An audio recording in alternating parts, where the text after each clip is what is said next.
The Predictive Forward Collision Warning System uses a sensor in the front of the vehicle to analyze the speed and distance to the vehicle directly ahead, as well as a vehicle traveling in front of that one.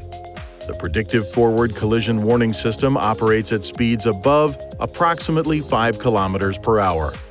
If a risk of a forward collision is detected, the system provides the first warning to the driver by flashing the vehicle ahead detection indicator with an audible warning. Perform the following steps to turn the system on or off. Press the menu button on the control panel. Touch Driver Assistance on the lower touchscreen display. Touch Emergency Assist.